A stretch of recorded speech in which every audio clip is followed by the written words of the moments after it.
Hi, pre-algebra students. We're going to start off with your notes for 2.3 on reflections. This is the second geometric transformation that we're learning about. So yesterday we did translations, which was a slide of a geometric figure, and today we're going to learn about reflections.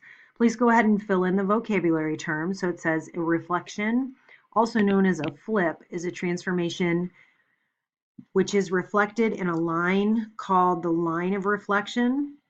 A reflection creates a mirror image of the original figure, which means that our original figure and our new figure are going to be congruent to each other. So it's just moving the figure in the coordinate plane. It is not a change in shape or size of our figure.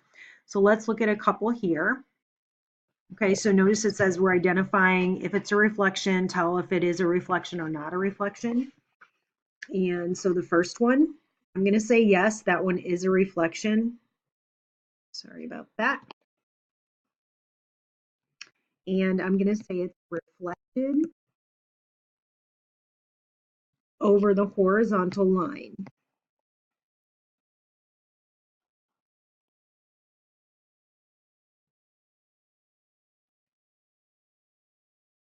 Okay. A lot of times your line of reflection will be your X or your Y axis, just kind of like it looks here. For example, this one could potentially be your X axis, and this could be your Y axis, and you can reflect over either X or Y. Although in figure B, this one is not a reflection. So I'm going to say no. And if you remember, this is what we learned yesterday. This figure translated.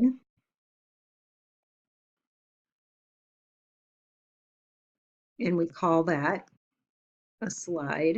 Okay, so it didn't reflect, it just moved from the left to the right. Okay, you're going to go ahead and pause the video and do that on your own. So you have 3 of those. Please make sure you remember to explain your reasoning and make sure your reasoning is valid, and then we'll move on. Okay, so let's take a look at the key idea. And as I usually say, the key idea is one of the most important parts of the lesson, and this is where we make the connection to what's happening in the coordinate plane. So when you graph your figures, notice it says if you reflect a figure in the x-axis, you're going to record the opposite of the y-coordinate. If you reflect in the y-axis, then you take the opposite of the x-coordinate. So we use an algebraic rule that looks like this.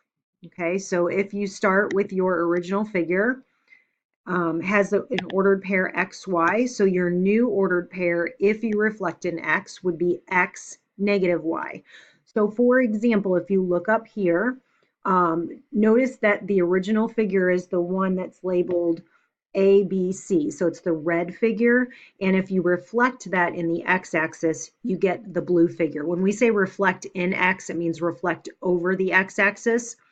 So if your original coordinate of A was -3, 1, notice the new ordered pair is now -3, -1, this point here. So your x coordinate stayed the same, but your y coordinate changed. And then it's the opposite. If you reflect in the y-axis, your rule is that your x coordinate becomes the opposite. So notice, again, using the red figure as our original figure, if you reflect in the y-axis, that means across the y-axis. So let's even just do a little line here just to kind of show you how that works. So you're reflecting over y. And let's use point C, for example. So here, point C is -1, 1, and over here it's +1, 1. So again, it's your x coordinate that becomes the opposite. Okay, so let's take a look at some examples, and we're going to use that to help us out. Okay, so the first thing you want to pay attention to is which axis you are reflecting over. So in this case, notice it says we're reflecting our figure on the x-axis, which just means that figure is going to go over the x-axis, excuse me. So it's going to go from the top of the coordinate plane down to the bottom. So right now it's in quadrant 1 and quadrant 2, and it's actually going to move down here into quadrants 3 and 4. So let's take a look at this. So they've given us the original vertices. When I'm doing any kind of movements in the coordinate plane, I like to make a little chart.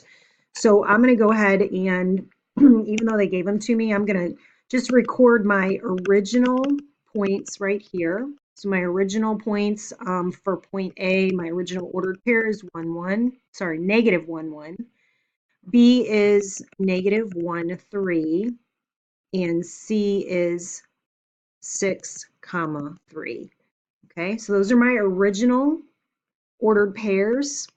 And now I'm going to calculate my new, which is basically going to be the ordered pairs of my reflected image. So a couple of things, remember when you make your new points, you're going to call them A prime, B prime, C prime. So these are little like tick marks. They're not, and it's not a number 1, it's not an exponent, it's a little tick mark.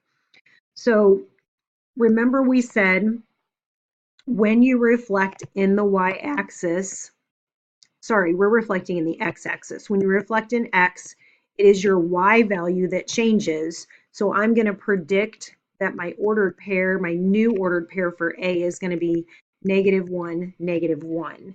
Now, you can also just go to your coordinate plane and see if that's correct. So remember, when you reflect something, you want it to be across this line of reflection exactly the same distance away. So if A is 1 unit above the x-axis, then the reflected point would be 1 unit below the x-axis, and you can see that that is indeed negative 1, negative 1.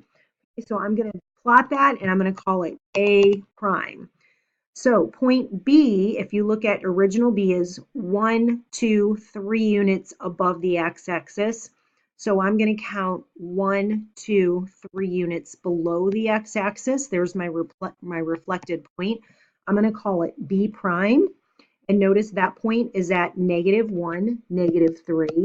So I'm going to record that over here.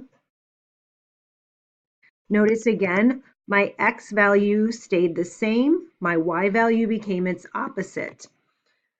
And then I'm going to go to point C. Point C is right here at 6, 3. It is 3 units above the x-axis. So C prime is going to be 3 units below the x-axis. So I'm going to plot it and label it.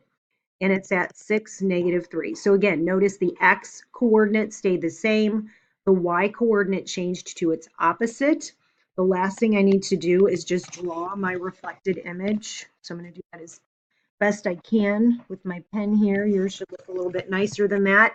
And notice my answer go up here. Make sure you answered the question and did everything they asked you to do. They said draw the image and its reflection. So we did draw the reflection. And then they want to know what are the coordinates of the image. So you have to have this right here. That is your answer. So make sure you have all of that on your paper when you record it, okay?